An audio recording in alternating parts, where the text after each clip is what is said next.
Dalam rekaman kamera mobil, seorang pengendara terlihat aksi Pak Oga yang melempar uang receh terjadi di sebuah perempatan di kawasan Pluit, Penjaringan, Jakarta Utara. Awalnya pengendara sebuah mobil sedan berwarna merah yang tengah melintas memberi uang kepada pelaku. Namun tidak berapa lama pelaku justru melemparnya kembali uang yang diterimanya kepada pengendara mobil sedan tersebut. Setelah aksi tersebut viral di media sosial, jajaran unit Reskrim Polsek Penjaringan, Jakarta Utara langsung bergerak. Tak berapa lama pelaku bersama rekan lainnya pun diamankan di lokasi kejadian. Si pelaku mungkin merasa selama ini banyak yang memberikan uang dalam pecahan kertas, mungkin 2.000 atau 5.000, mungkin seperti itu ya. Namun pada saat kejadian Pak Oga ini diberikan uang logaman yang mungkin pelaku Pak Oga ini merasa terlalu sedikit gitu, makanya melampiaskannya melakukan pelemparan uang logam di jalan tersebut. Setelah menjalani pemeriksaan, pihak Polsek Penjaringan, Jakarta Utara menyerahkan pelaku ke pihak Dinas Sosial DKI Jakarta. Pelaku diserahkan untuk menjalani pembinaan lantaran tidak ada unsur pidana. Dari Jakarta, Sofyan Firdaus, iNews melaporkan. Halo, selamat siang pemirsa, apa kabar Anda? Hari ini senang sekali saya Sabrina Sila kembali hadir menemani Anda dalam iNews Siang. Selain 3 berita utama tadi, iNews Siang juga akan menyuguhkan beragam informasi penting lainnya. Di antaranya iNews Siang hari ini kita awali dari informasi rombongan truk polisi di Surabaya, Jawa Timur alami tabrakan beruntun. Akibatnya sejumlah anggota Ditsamapta Polda Jatim alami luka-luka.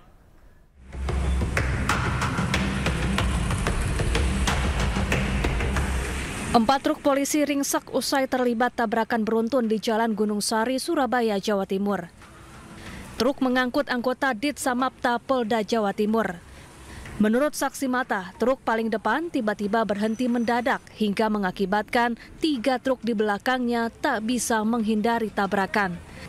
Akibat kecelakaan ini, 4 anggota Ditsamapta Polda Jatim mengalami luka-luka. Sopir tadi itu, sopir jangan pakai kakinya. Kakinya. Berapa orang? Berapa orang? Satu orang aja. Iya. Tapi udah dibawa polisi ya, Pak? Ambulan ya? Ambulan tadi. Ambulan tadi. Baik, tadi kejadian berikut Pak? Di mana Pak kejadiannya? Ya, kejadiannya pokoknya sudah beruntun. Ini nggak tahu di sana ada yang nyebrang atau nggak tahu. Kendaraan yang terlibat kecelakaan kemudian diamankan Laka Lantas Polda Jatim. Sementara polisi masih mendalami terkait penyebab kecelakaan. Dari Surabaya, Jawa Timur, Rahmat Ilyasan, iNews melaporkan. Pemirsa, diduga tidak kuat menopang beban kendaraan, sebuah jembatan apung di kawasan Bale Endah, Kabupaten Bandung, Jawa Barat, Jumat malam ambruk. Tidak ada korban jiwa dalam peristiwa ini, namun puluhan pengendara dibuat panik karena sebagian tercebur ke Sungai Citarum. Alah, jembatan runtuh. Allah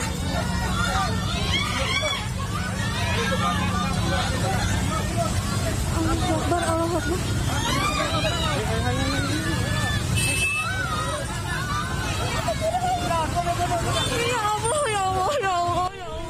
Sejumlah pengendara motor berusaha menyelamatkan diri saat jembatan apung Cijeruk di kawasan Bale Endah, Kabupaten Bandung dihantam derasnya arus Sungai Citarum. Akibatnya sejumlah motor hampir hanyut saat jembatan apung yang menghubungkan beberapa desa ini ambruk. Peristiwa ini berbarengan dengan banjir yang melanda sejumlah jalan di kawasan Bale Endah, Kabupaten Bandung. Alhamdulillah korban selamat, cuman ketekan air meningkat. Seluruh korban yang sempat terjatuh ke aliran Sungai Citarum berhasil dievakuasi dalam kondisi selamat.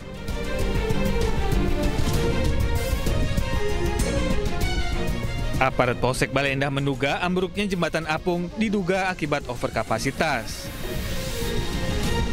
Informasi dari masyarakat, kebetulan ada 2 kendaraan motor, ya, roda 2. Alhamdulillah sudah dievakuasi dan tidak terbawa arus. Meski dibangun tanpa izin, namun jembatan ini cukup membantu warga, khususnya buruh pabrik yang akan bekerja. Dari Kabupaten Bandung, Jawa Barat, Yuan Pangestu, iNews melaporkan. Hujan deras yang mengguyur kawasan wisata Lembang, Kabupaten Bandung Barat mengakibatkan banjir dan longsor. Selain menutup akses jalan, longsor juga mengakibatkan 2 rumah warga rusak dan 1 warga hilang.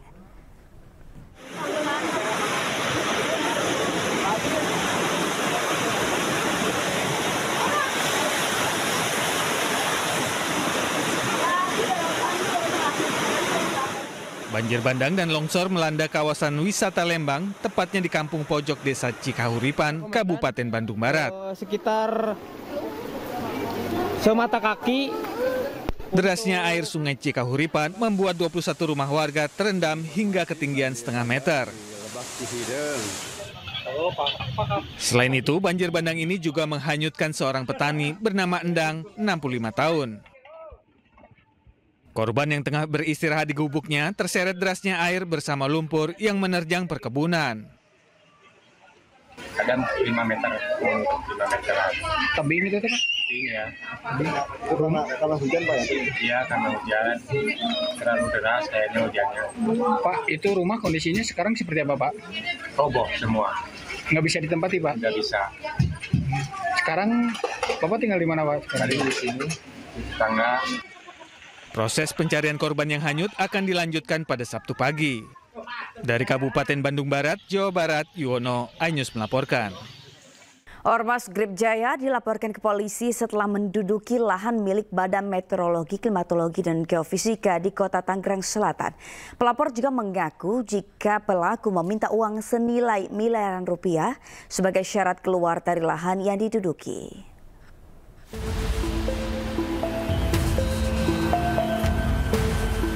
Laporan penyerobotan lahan milik BMKG Tangerang Selatan ini dibenarkan oleh Polda Metro Jaya.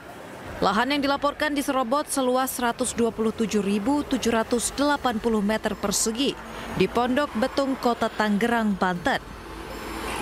Adapun aksi penyerobotan oleh sekelompok orang yang diduga kuat sebagai anggota Ormas Grip ini terjadi setelah ada klaim sepihak dari seseorang yang merupakan ahli waris. Kami telah menerima sebuah laporan polisi dan saat ini proses penyelidikan masih berlangsung.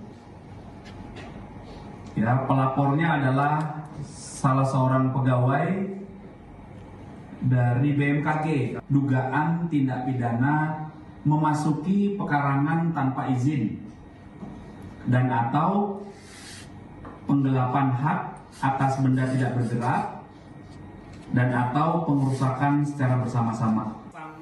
Kasus ini kini ditangani dan dalam penyelidikan oleh Subit Harda Bangtah Ditreskrimum Polda Metro Jaya. Dari Jakarta, Helmi Sajangbati, iNews melaporkan. Polisi tetapkan 15 mahasiswa Universitas Trisakti sebagai tersangka dalam kericuan demonstrasi peringatan 27 tahun Reformasi 21 Mei 2025. Mereka ditahan atas dugaan pengeroyokan dan penganiayaan terhadap aparat polisi.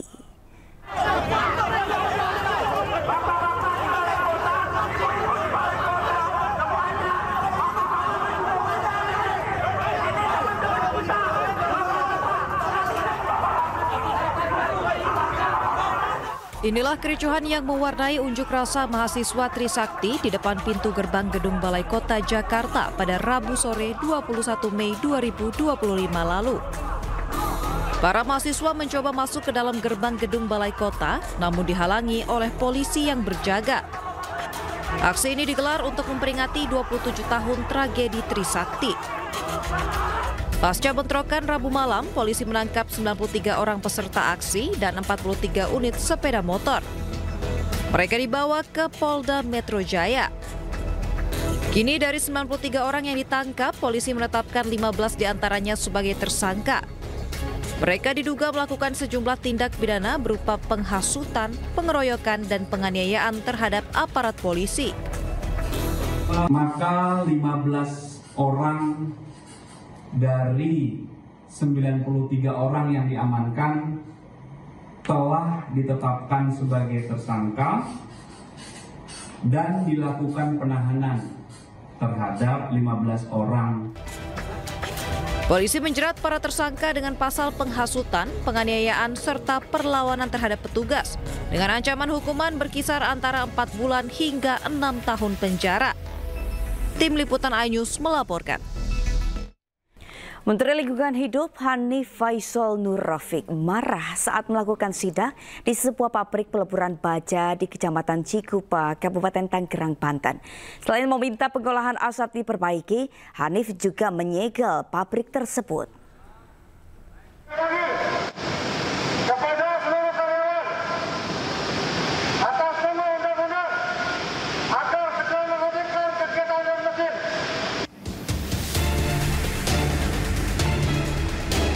Kesal peringatannya tak dianggap, Menteri Lingkungan Hidup Hanif Faisal Nur Rafiq langsung meluapkan amarahnya.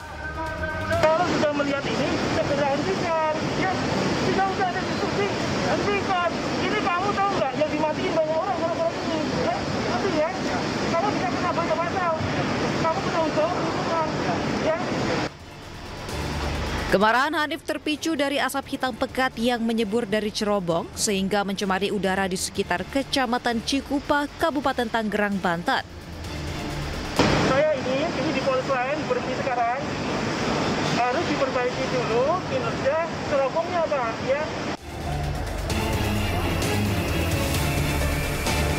Selanjutnya, petugas Kementerian Lingkungan Hidup menghentikan paksa operasional pabrik dan seluruh karyawan yang sedang bekerja diminta untuk mematikan mesin. Usai melakukan penyegelan, Kementerian Lingkungan Hidup akan melakukan penyelidikan dan penyidikan mendalam serta meminta pihak pabrik untuk memperbaiki pengelolaan asap. Dari Kabupaten Tangerang, Banten, Aimarani, iNews melaporkan. Pemirsa, mantan Menpora Roy Suryo menilai kasus ijazah Jokowi belum final. Sementara Ketum Projo menyebut ada motif jahat jika masih ada orang yang tidak percaya dengan keaslian ijazah Presiden ke-7 RI tersebut. Jadi tanggapannya seperti apa, Bapak? Ya, memang asli. Kasus ijazah Presiden ke-7 RI Joko Widodo memasuki babak baru setelah Barreskrim Polri menyatakan ijazah Jokowi asli. Mantan Menpora Roy Suryo mengatakan keterangan Barreskrim tersebut belum final. Jadi artinya apa yang ditemukan itu adalah alat bukti yang sudah dinyatakan oleh kepolisian itu adalah identik, bukan otentik loh ya, identik. Identik berdasarkan apa? Berdasarkan identifikasi dari beberapa sampel yang ada. Mesti kita challenge nanti, sampelnya apa dulu. Sementara Wakil Ketua Umum Projo, Freddy Alex Damanik menilai ada motif jahat jika masih ada yang tidak percaya dengan keaslian ijazah Jokowi setelah dinyatakan asli oleh Barreskrim Polri. Projo pun mengapresiasi Polri yang telah menyelidiki keaslian ijazah Presiden ke-7 RI tersebut. Sudah menyatakan itu asli, dikuatkan sekarang oleh Barreskrim setelah di Labkrim dan lain-lain. Kemudian masih tidak percaya, kan begitu. Nah, berarti di sini kan itu saya bilang tadi ada mens rea di situ. Nggak apa-apa. Beliau kembali lagi menantang, sila nanti akan dibuktikan di pengadilan. Sebelumnya Joko Widodo mendatangi Barreskrim Polri. Jokowi keluar dengan membawa ijazah yang sebelumnya diserahkan. Jokowi saat itu menyebut akan menunjukkan ijazah aslinya di persidangan. Tim Liputan iNews melaporkan. Presiden ke-7 RI Joko Widodo menanggapi hasil uji forensik Barreskrim Polri terkait ijazah sarjananya. Jokowi menilai Barreskrim sangat detail memeriksa dan hasilnya sesuai prediksi memang asli. Memang asli. Kalau saya melihat di Barreskrim itu kan sangat detail sekali ya. Membandingkan ijazah asli saya dengan ijazah asli teman-teman saya ada. Kemudian juga foto-foto waktu KKN ada, foto-foto waktu wisuda ada semua. Kemudian foto-foto waktu naik ke gunung ada semua sebagai mapalah. Detail sekali. Ada juga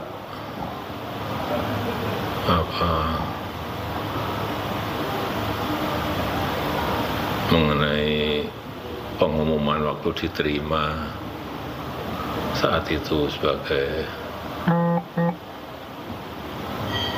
calon mahasiswa di Koran Kedaulatan Rakyat. Sangat detail sekali menurut saya. Ya memang asli. Sudah cukup membuktikan ya Pak dengan yang dinyatakan Bareskrim? Ya ini kan lembaga yang diminta oleh pengadu, ini kan aduan kan, beda lagi loh ya, yang Bareskrim itu aduan, ada aduan. Kalau yang di Polda Metro Jaya itu saya yang melaporkan, beda. Sementara di tengah isu ijazah palsu, mantan Presiden Jokowi mengaku dahulu nama aslinya adalah Mulyono sebelum berganti nama menjadi Joko Widodo. Namun Jokowi membantah kabar ia juga punya nama Purwoko saat masih kecil. Saya kan waktu kecil kan ya nggak ngerti nama saya siapa, kan yang jelas saya nama kecil saat itu Mulyono karena sakit-sakitan, itu pun diceritain oleh orang tua bahwa namanya dulu Mulyono, kemudian karena sakit-sakitan diganti menjadi Joko Widodo. Udah tahu saya. Umur berapa ini Pak? Nggak tahu juga, tapi sebelum SD lah. Sebelum SD. Kok bisa berganti Pak? Kok bisa berganti? Ditanya orang tua saya. Dan untuk mengetahui informasi terkini terkait kasus dugaan ijazah Jokowi, kita sudah terhubung dengan rekan Nata Arman Pratama di Bareskrim Polri. Ya Nata, apakah ada informasi terbaru terkait perkembangan kasus ini? Ya, selamat siang Sabrina dan juga pemirsa. Terkait dengan perkembangan hingga saat ini kami juga masih terus melakukan menunggu hasil update. Kemudian berdasarkan recap yang kami akan sampaikan bahwa terkait dengan kasus dari ijazah Presiden ke-7 Republik Indonesia Joko Widodo, tentunya pihak Bareskrim Polri sudah menetapkan bahwa memang ijazah ini merupakan ijazah asli. Hal tersebut juga setelah dilakukan proses uji forensik dari Bareskrim Polri yang melakukan terhadap 3 sampel yang merupakan teman satu angkatannya ketika masih berkuliah di UGM. Kemudian dari hasil uji forensik juga ini dilihat dari font tulisan, kemudian dari bentuk kertas, dari cap stempel dan segala macam, ini memang dinyatakan bahwa ini otentik asli dari ijazah dari UGM. Kemudian dapat kami sampaikan juga bahwa sebelumnya Bareskrim Polri juga melakukan pemeriksaan dan juga di 13 lokasi, dan salah satunya adalah di Rektor UGM, kemudian Fakultas Kehutanan UGM, kemudian Perpustakaan dan Arsip UGM, kemudian Perpustakaan Fakultas Kehutanan. Kemudian menanggapi hal tersebut dari pihak pelapor, tentunya dari TPUA atau Tim Pembela Ulama Aktivis selaku pelapor ini masih melakukan hasil uji forensik dan meminta agar tetap dilakukan pendalaman. Kemudian Wakil Presiden Bidang Internal TPUA Riza Fadilah mempertanyakan siapa nama teman kuliahnya yang dilakukan perbandingan uji sampel, sehingga diharapkan bisa dimunculkan ke publik agar transparansi prosesnya.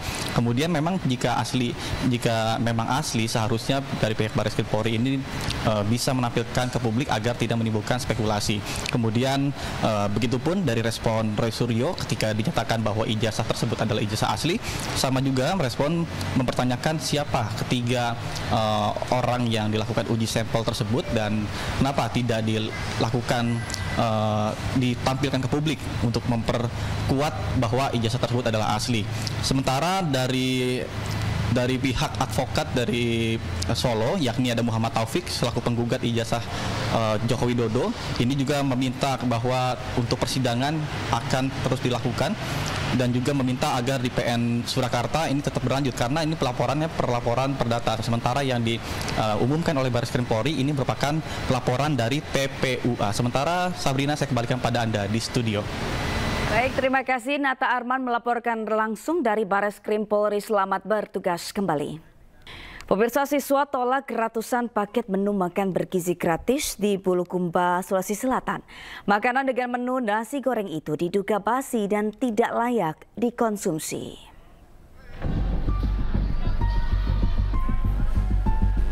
Sebanyak 712 paket menu makan bergizi gratis di sejumlah sekolah di Bulukumba, Sulawesi Selatan diduga basi. Makanan berupa nasi goreng merah dan nasi goreng kecap ini tampak berair dan beraroma tak sedap.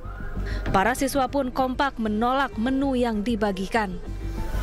Pemda setempat bersama polisi dan pihak Satuan Pelayanan Pemenuhan Gizi atau SPPG turun langsung mengecek dapur umum yang menyuplai makanan.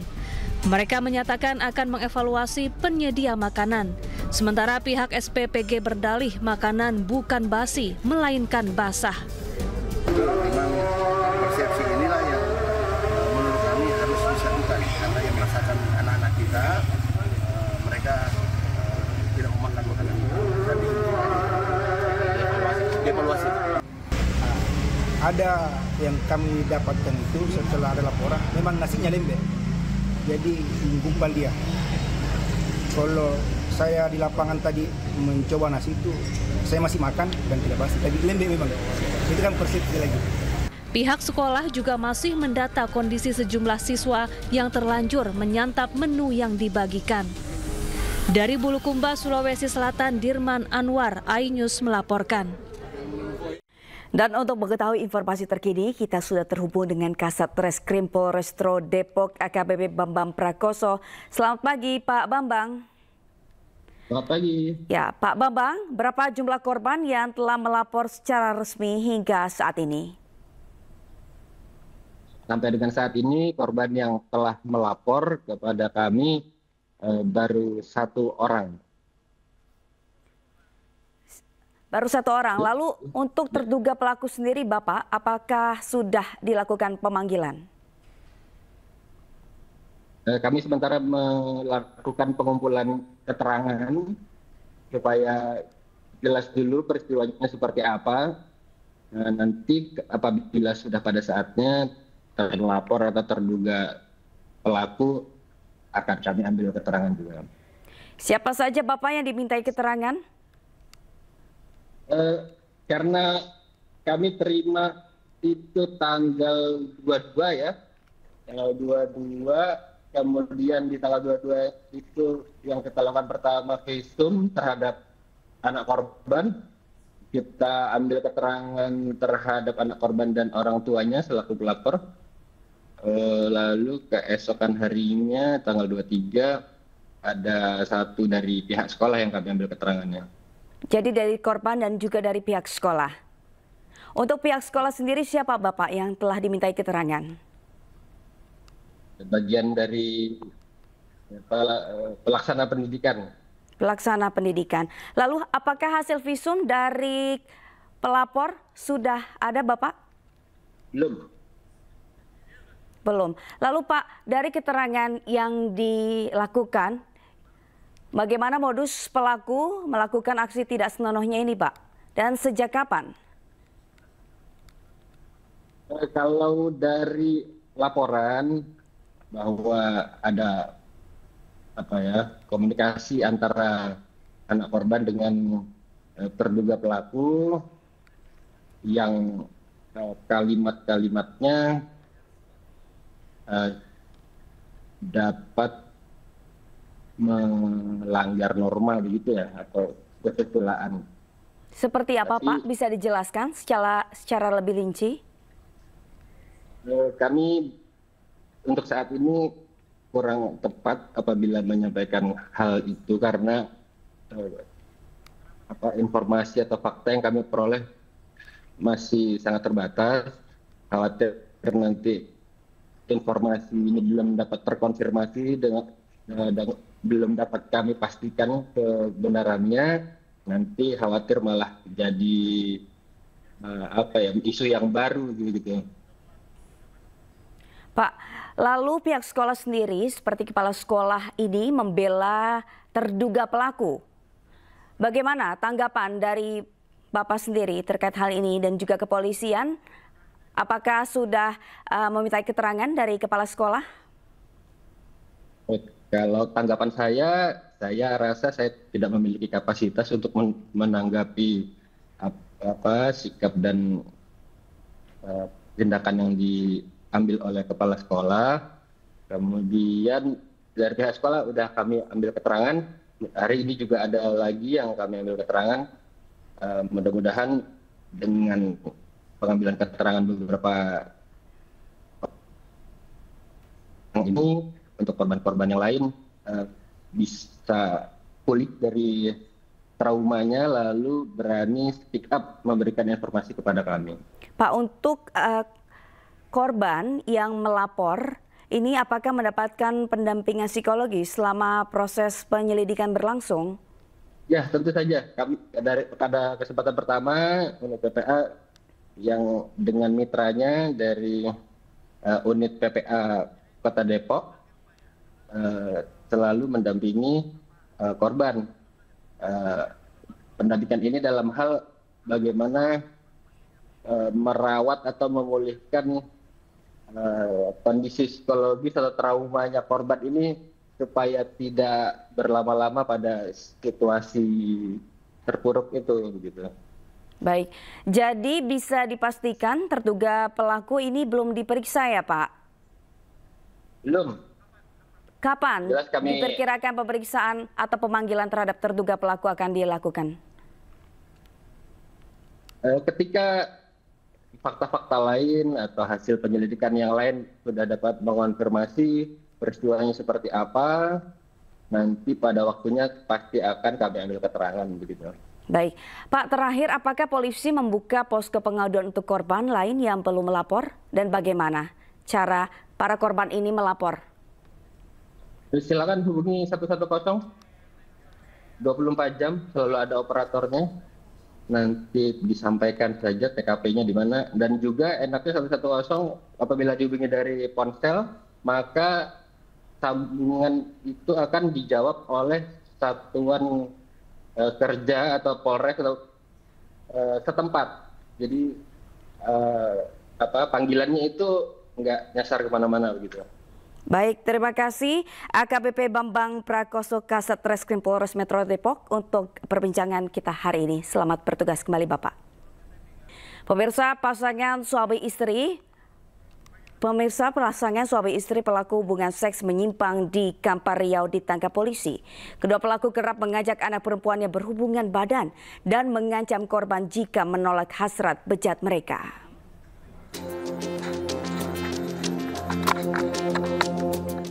Polisi menangkap pasangan suami istri pelaku hubungan seks menyimpang di Kampar Riau. Keduanya kerap mengajak anak perempuannya berhubungan badan bersama atau trisam. Aksi bejat ini pertama kali diminta ayah tiri korban. Ia mengajak istri dan anak tirinya untuk berhubungan badan.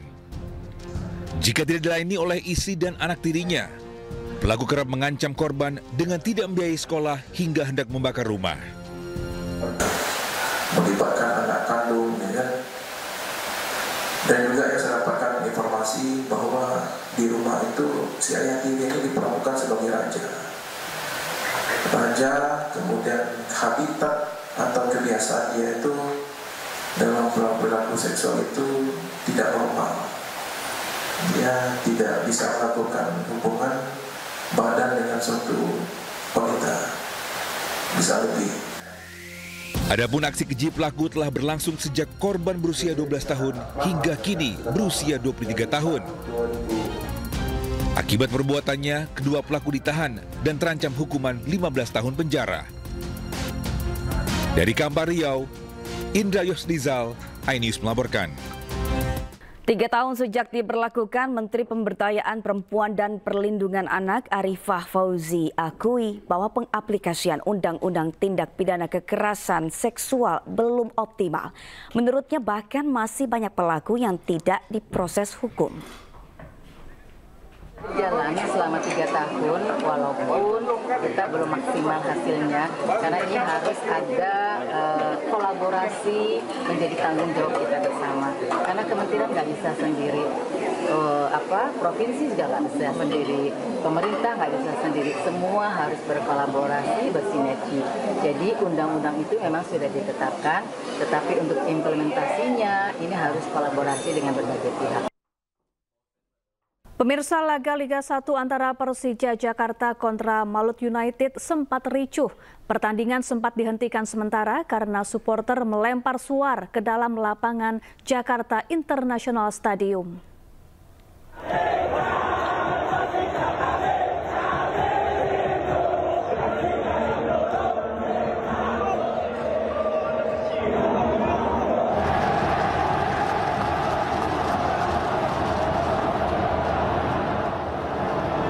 Asap suar yang dinyalakan supporter ini terjadi di babak kedua menit 76.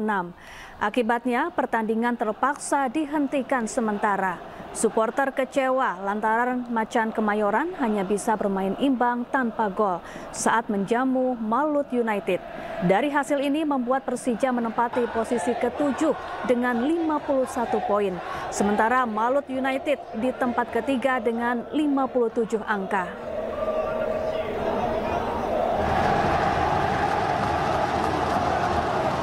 Sementara itu laga Persebaya melawan Bali United tadi malam juga sempat dihentikan. Pendukung Persebaya yang kecewa karena timnya tertinggal dari lawan menyalakan flare hingga membuat stadion dipenuhi asap.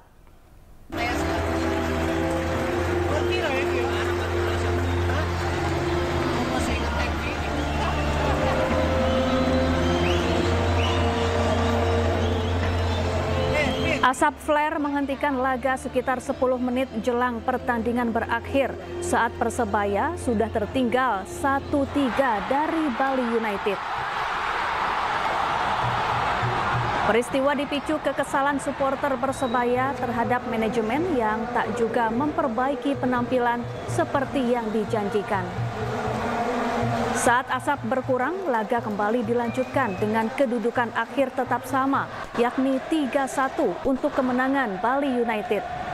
Menjawab kekesalan pendukung, manajemen Persebaya mengaku hasil liga musim ini lebih baik bagi Persebaya karena bertengger di peringkat keempat klasemen Liga 1, naik jauh dari musim lalu yaitu peringkat ke-12. Persebaya juga berhak tampil di ASEAN Championship Series karena menutup musim dengan bertengger di peringkat 4 klasemen Liga 1.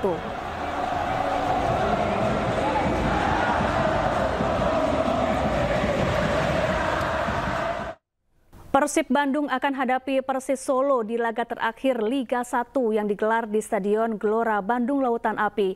Sekitar 2.400 petugas gabungan TNI Polri dikerahkan untuk pengamanan laga tersebut.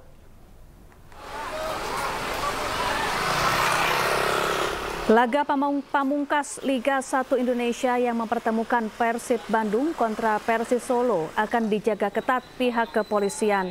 Sedikitnya 2.400 petugas gabungan TNI Polri dikerahkan untuk mengamankan laga tersebut mulai dari dalam hingga luar stadion.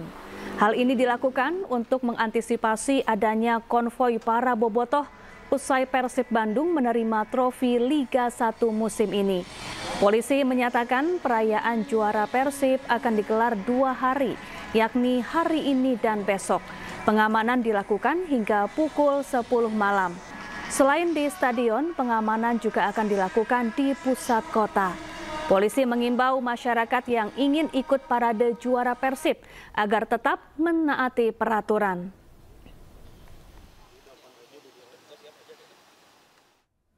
Ya, untuk mengetahui informasi terkini, kita sudah terhubung dengan rekan Mujib Prayitno di Stadion Gelora Bandung Lautan Api. Selamat siang, Mujib. Bagaimana suasana jelang pesta kemenangan Persib hari ini? Ya, Safa dan juga pemirsa, pesta kemenangan Persib yang akan direncanakan dilakukan pada siang hingga malam hari ini di area Gelora Bandung Lautan Api. Sudah mulai didatangi oleh para bobotoh dari beberapa lokasi ya. Bisa saya perlihatkan bahwa di sekitaran area Gelora Bandung Lautan Api persiapan terakhir sudah dilakukan oleh panitia pelaksana maupun petugas pengamanan. Tercatat bahwa ada 2.400 lebih tenaga, hampir 2.500 anggota pengamanan yang dikerahkan baik dari TNI, Polri maupun dari sipil seperti Satpol PP dan juga dinas-dinas terkait. Selain itu juga ada persiapan juga dari pengamanan internal yang merupakan steward atau pengaman di area stadion yang dilakukan mandiri oleh pihak panitia pelaksana yang dalam hal ini adalah Persib Bandung. Ini di lokasi yang saya berada saat ini adalah pintu utama masuk untuk kedua tim, Persib Bandung dan juga Persis Solo, yang ketika akan memasuki area ke stadion. Diperkirakan bis-bis pemain akan tiba di lokasi sekitar pukul 1:30 nanti siang. Sementara area di dalam stadion juga sudah dipersiapkan untuk sebuah pertunjukan. Ini adalah area di wilayah selatan, Tribun Selatan, yang telah dipersiapkan sebuah panggung cukup besar yang hampir selebar lapangan sepak bola dan praktis penutup sebagian dari Tribun Selatan yang akan digunakan oleh para bobotoh untuk menonton. Area di bawah stadion itu akan dikosongkan dan area di bawah kursi-kursi di bawah stadion itu akan dikosongkan dan akan diisi oleh panggung. Kita coba masuk ke dalam. Jadi ini merupakan area masuk. Petugas pengamanan pun telah disiapkan di dalam untuk menjaga hal yang tadi diinginkan. Kemudian di dalam area stadion terlihat lihat sebelah kanan adalah panggung yang telah dipersiapkan, dan di seluruh tribun, hampir seluruh tribun, baik utara, selatan maupun timur, sudah dibentangkan banner-banner yang menyambut tim Persib Bandung yang akan berlaga pada pukul 15.00 nanti sore. Sementara di area di dalam juga telah disiapkan pertunjukan. Jadi nanti antara pukul 11 hingga nanti menjelang pertandingan pukul 14.00 ada pertunjukan kecil yang akan dipersiapkan untuk menghibur bobotoh sambil menunggu waktu resmi pertandingan digelar. Panggung diterapkan di tengah dan kemudian termasuk untuk gladi bersih nanti ketika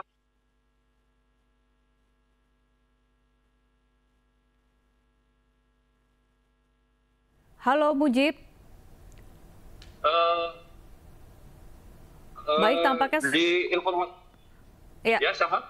Ya, suara Anda terputus-putus, Mujib. Apakah perayaan kemenangan ini hanya akan dilakukan terpusat di stadion saja, atau ada di titik lainnya, atau mungkin ada konvoi yang akan dilakukan oleh para bobotoh di sana? Untuk hari ini praktis perayaan kemenangan hanya akan dipusatkan di area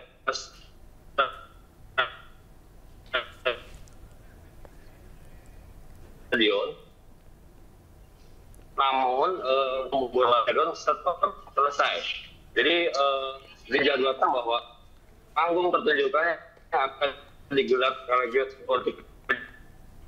Baik, terima kasih Mujib Prayitno langsung dari Stadion Gelora Bandung Lautan Api Bandung, Jawa Barat, dan selamat bertugas kembali. Pemirsa, jelang Hari Raya Kurban, harga sapi di sejumlah daerah di tanah air terus meningkat drastis. Kenaikan bahkan mencapai hingga 5 juta rupiah dan mencapai 23 juta rupiah per ekor.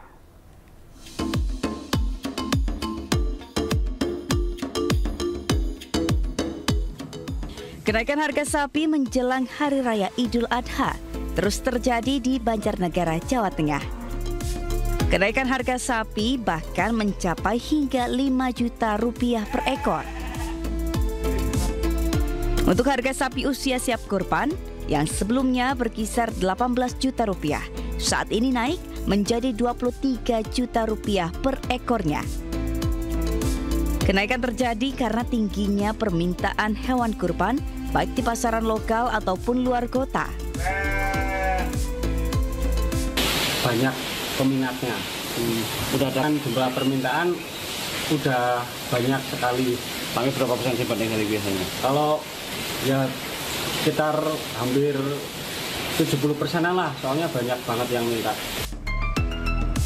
Hari Raya Kurban menjadi berkah bagi para pedagang sapi karena keuntungan bisa mencapai 5 hingga 10 juta rupiah dalam sehari. Untuk menjaga kesehatan sapi kurban, pedagang sapi di Banjarnegara, Jawa Tengah memberikan minuman jamu dan mandikan sapi secara rutin. Dari Banjarnegara, Jawa Tengah, Nurdin Fauzi, iNews melaporkan. Pemirsa, suasana hikmat menyelimuti Masjid Nabawi. Ribuan jemaah haji dari berbagai penjuru dunia berkumpul. Jumat kemarin merupakan hari terakhir jemaah Indonesia melaksanakan sholat Jumat untuk selanjutnya menuju ke Mekah. Masjid Nabawi kembali dipenuhi lautan jemaah dari berbagai penjuru dunia termasuk dari Indonesia. Jumat ini menjadi momen spesial bagi para jemaah haji Indonesia karena merupakan sholat Jumat terakhir mereka di Madinah sebelum nantinya akan bertolak menuju ke Mekah.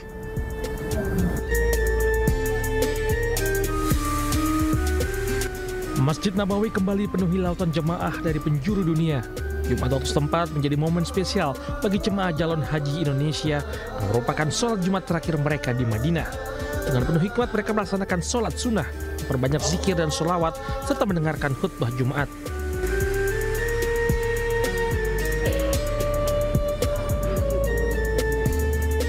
Panitia penyelenggara ibadah haji mengimbau para jemaah untuk menjaga kondisi kesehatan dan mempersiapkan diri secara fisik maupun mental mengingat waktu puncak haji yang semakin mendekat. Dari Madinah, Arab Saudi, Gigi Irfan melaporkan. Ya, untuk mengetahui informasi terkini kita sudah terhubung dengan jurnalis iNews Ramdhani Bur di Jeddah, Arab Saudi. Assalamualaikum Ramdhani, apa kabar? Waalaikumsalam Mbak Safa. Ya Ramdhani, apa saja aktivitas yang saat ini tengah dilakukan oleh jemaah haji Indonesia di sana? Ya Mbak Safa dan pemirsa, menurut pantauan kami, menjelang puncak haji 2025, tenda-tenda di Arafah boleh dipasang, serta itu juga kasur dan lain-lain juga sudah dilengkapi di sekitar Padang Arafah. Yang bakal diprediksi atau puncak haji yang bakal diprediksi jatuh pada tanggal 5 Juni 2025. Petugas juga sudah membersihkan area tenda, membersihkan kondisi toilet, serta memastikan pendingin ruangan berfungsi dengan baik. Seluruh tenda dilengkapi sistem pendingin demi menjaga kenyamanan jamaah selama berada di Arafah. Sementara itu di jalur menuju Musdalifah dan Mina, perbaikan infrastruktur terus dikebut, jalan-jalan diperbaiki dan fasilitas pendukung ditingkatkan guna memperlancar mobilitas jamaah saat mabit dan melaksanakan lempar jumroh. Demikian Safa. Ya Ramdhani, kapan gelombang terakhir jemaah haji Indonesia akan tiba di Mekah? Ya, suaranya agak kurang jelas, Mbak Safa. Ya Ramdhani, sudah bisa mendengar suara saya? Ya mungkin. Ya Ramdhani, kapan terakhir kali gelombang terakhir jemaah haji Indonesia tiba di Mekah? Oke Mbak Safa dan pemirsa, kloter terakhir jamaah jamaah Indonesia gelombang 2 dijadwalkan tiba pada Sabtu 31 Mei 2025 di Bandara King Abdul Aziz International Jeddah sekitar pukul 12 malam waktu Arab Saudi. Nantinya seluruh jamaah Indonesia diperkirakan telah tiba di Arab Saudi sebelum puncak ibadah haji yaitu di Wukuf di Arafah pada 5 Juni 2025. Sekarang dari 150.000 jamaah yang sudah tiba di Arab Saudi, sekitar 75%-nya sudah ada di Mekah. Demikian siapa? Ya Ramdhani, berapa suhu di sana saat ini dan bagaimana kondisi kesehatan jemaah haji Indonesia? Ya, untuk suhu saat ini di kota Jeddah ada di kisaran 33 sampai 34 derajat Celcius. Akan tetapi nantinya saat puncak haji yang dilaksanakan di Arafah dan di Mekah, kemungkinan cuaca bisa menembus sampai 42 sampai 43 derajat Celcius. Karena itu para jamaah diimbau untuk menjaga kesehatan dan mengurangi aktivitas di luar ruangan seperti menjalani ibadah sunnah, karena menurut imbauan Kemenak pahalanya antara melaksanakan sholat di hotel atau sholat di Masjidil Haram atau Masjid Nabawi pahalanya sama. Jadi diimbau untuk jamaah haji Indonesia untuk menjaga kesehatan dalam puncak haji yang akan tiba sekitar 2 minggu lagi.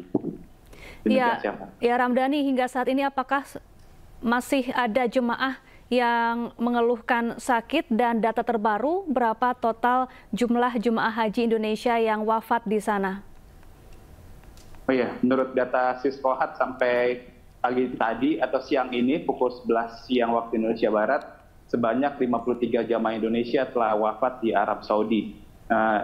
Akan tetapi meski begitu, pemerintah sudah menyiapkan badal haji atau fasilitas dan asuransi bagi jamaah Indonesia yang wafat di musim haji tahun ini. Nantinya para jamaah yang wafat akan dibadalkan atau diwakilkan oleh para petugas yang sudah menjalani ibadah haji di tahun-tahun sebelumnya.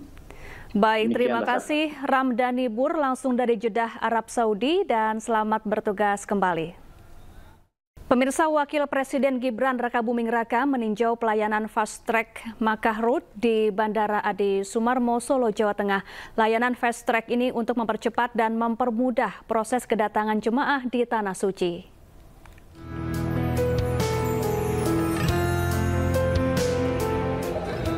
Inilah layanan Fast Track Makkah Road hasil kerjasama Indonesia Arab Saudi dengan fasilitas proses keimigrasian diselesaikan di tanah air. Layanan Fast Track ini untuk mempercepat dan mempermudah proses kedatangan jemaah di Tanah Suci. Tahun ini layanan tersebut tersedia di Bandara Soekarno-Hatta, Adi Sumarmo, dan Juanda dengan total 122.291 jemaah yang akan memanfaatkannya. Bandara Adi Sumarmo sebagai embarkasi dan debarkasi Haji 1446 Hijriah untuk wilayah Jawa Tengah dan DIY telah memberangkatkan 72 kloter dengan total 25.895 jemaah hingga Jumat. Dari total rencana 95 kloter dengan 34.524 jemaah. Dari Solo, Jawa Tengah, Septiantoro, iNews melaporkan. Pemirsa, Gubernur Jakarta Pramono Anung meresmikan program Manggarai Bersolawat. Program ini merupakan upaya Gubernur Jakarta untuk mengatasi tawuran di ibu kota. Dan mudah-mudahan kita termasuk orang-orang yang selalu ta'murun bil ma'ruf wa tanhauna 'anil munkar. Menyuruh berbuat baik dan selalu. Gubernur Jakarta Pramono Anung meresmikan program Manggarai Bersolawat Jumat kemarin. Peresmian dihadiri ratusan warga Manggarai, mulai dari remaja hingga orang tua. Dalam kesempatan itu, Pramono Anung juga berdialog dengan sejumlah warga. Program Manggarai Bersolawat sendiri bertujuan untuk mengurangi tawuran yang kerap terjadi di kawasan tersebut. Pramono Anung menyatakan faktor terjadinya tawuran berulang di kawasan Manggarai karena kurangnya tersalurkannya energi masyarakat ke hal positif. Jadi hari ini saya sengaja sebenarnya Manggarai Bersolawat itu idenya terus terang karena benar-benar dari teman-teman media. Dan saya memfasilitasi untuk itu. Tetapi yang paling utama adalah penyelesaian akar masalah berantem itu harus kita tahu apa yang menjadi akar sebenarnya. Saya terus terang dengan Pak Wali Kota sudah mencari akar yang utama. Yang pertama adalah energi yang tidak tersalurkan secara baik. Yang kedua, lowongan pekerjaan yang kurang. Yang ketiga, memang seringkali karena sosial media dan sebagainya, sosmed mereka sehingga dalam kondisi mohon maaf mungkin setengah tidak sadar atau mabuk dan sebagainya mereka melakukan itu. Dan itulah yang kemudian kita cari benar-benar supaya mereka sekarang ini hidupnya lebih optimisme, mempunyai lapangan pekerjaan, kemudian KJP-nya juga kita bantu di sini. Alat olahraga juga sudah dibantu oleh Pak Wali Kota. Saya sendiri akan membangunkan lapangan futsal di sini. Sehingga dengan demikian saya yakin kalau kemudian energinya itu tersalurkan dengan baik, saya yakin maka ini akan bisa menurunkan emosi yang ada yang terjadi. Dalam momen ini, Pemprov Jakarta juga memberikan sejumlah fasilitas tempat olahraga. Mulai dari lapangan futsal hingga alat olahraga untuk badminton, agar warga Manggarai bisa melakukan aktivitas yang lebih bermanfaat. Coba kamu sampaikan. Lapangan apa? Lapangan apa? Dari Jakarta, Indra Setiabudi, Ade Supriyatna, Aulia, iNews melaporkan. Pemirsa, Kejaksaan Negeri Jakarta Pusat menetapkan 5 orang tersangka baru dalam kasus dugaan korupsi Pusat Data Nasional Sementara di Kemenkominfo. 5 tersangka diantaranya terdiri dari 3 pejabat Kominfo dan 2 pihak swasta pemenang tender.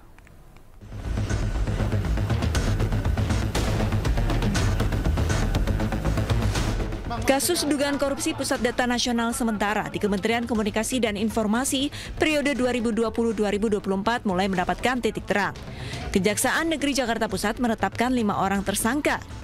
3 dari 5 orang merupakan pejabat Kominfo dan 2 orang dari pihak swasta pemenang tender. Perusahaan pelaksana justru mensubkonkan kembali kepada perusahaan lain dan barang yang digunakan untuk layanan tersebut tidak memenuhi spesifikasi teknis. Hal ini dilakukan agar para pihak mendapatkan keuntungan dan mendapatkan kickback melalui suap atau pemberian hadiah atau janji atau gratifikasi di antara pejabat Kominfo dengan pihak pelaksana kegiatan. Kasus ini bermula pada tahun 2020 ketika Kominfo melakukan pengadaan barang dan jasa PDNS senilai 958 miliar rupiah.